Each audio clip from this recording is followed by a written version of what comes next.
Hey guys! Red7 sounds like a code name. Maybe I'm a spy. Is this a social deduction game? No, it is a simple card game that's called Red7.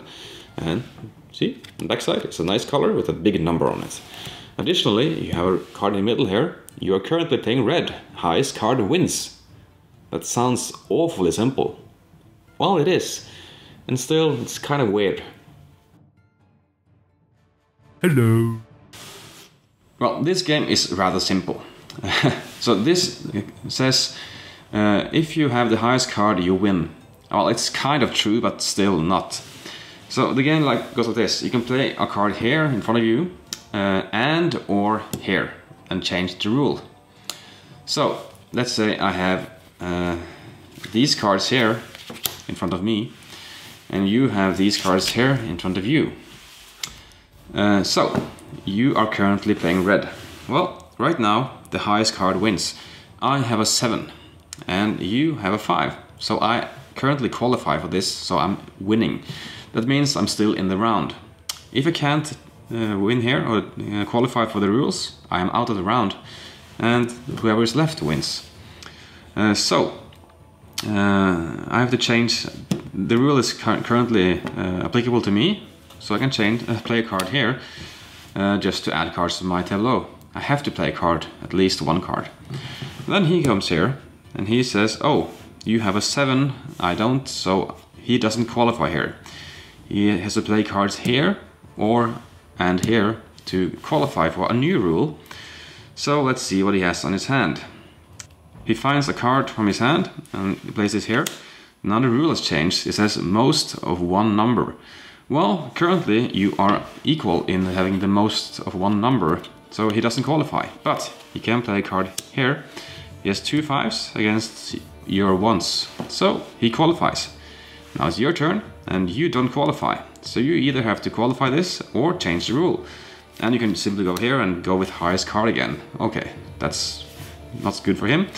And this goes on until one player is left. So he's currently winning this round.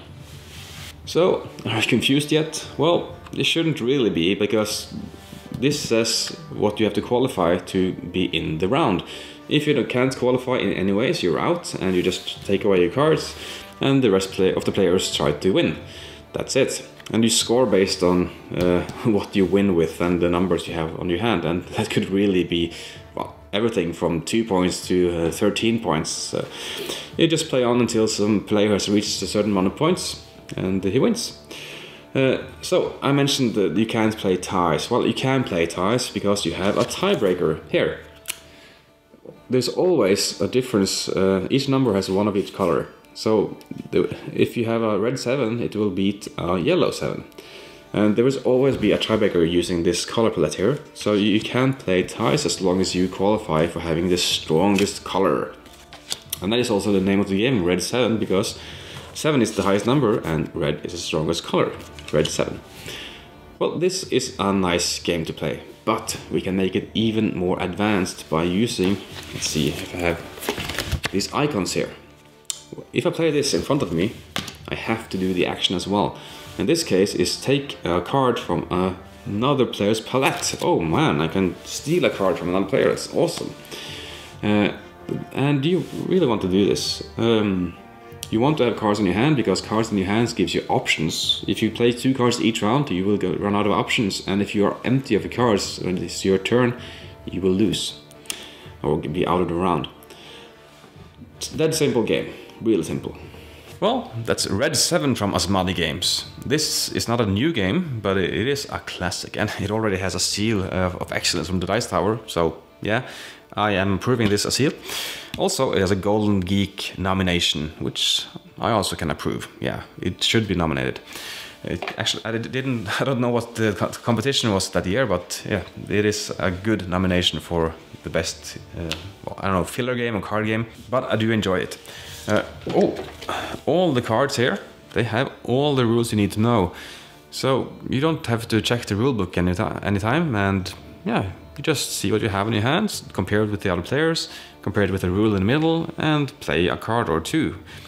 So if you run out of cards, you're out. So you do want to have cards in your hand. So you try to play only one card each round, but sometimes you need the advantage to push the other players to play more cards, just to beat your. But sometimes a rule appears which you didn't even think of, and yeah, it really blows you away. Oh no, you have to think over again, and just studying the cards, and oh, what can I do now? So most of the time, the only thing you look up is this here to see what color is the strongest. And pretty soon you will have this in your head. Just, yeah, imagine the rainbow. It's a dead simple game. So I mentioned some cards have this symbol here. All the uneven numbers, the odd numbers, have this symbol here. So when you play it in your tableau, you have to do it. I recommend you do not play with this in the beginning, because they do add a certain of complexity to the game.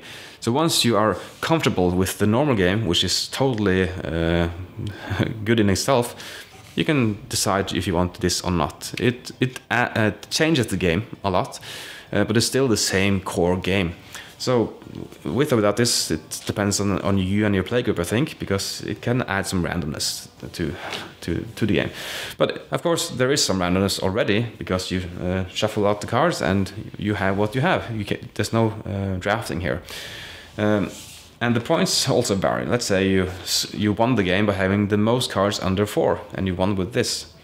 You get 4 points. These cards are removed from the game, and the next round will have fewer cards.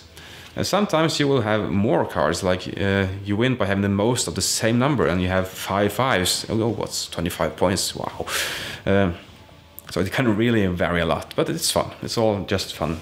So Red7 from Asmadi Games. It's a total good excellence game. I can highly recommend this game. Okay, thank you for watching. And this game was voted on by my Patreon supporters on patreon.com/Tagras. So please check out there. You can support me financially, and you can vote for the next game I'm going to review. So I hope you're going to check it out, and thanks for all the help. And if you comment or share this video, that is also very helpful. Okay, see ya. Thanks so much for watching the Dice Tower videos. Find more great videos and reviews, as well as our top-rated audio podcast at Dicetower.com. You can also find other great shows at Dicetowernetwork.com. I'm Eric Summerer, and you've been watching The Dice Tower. The Dice Tower is sponsored by Cool Stuff Inc., where you can find great games for great prices. Cool stuff in stock. Check them out at CoolStuffInc.com.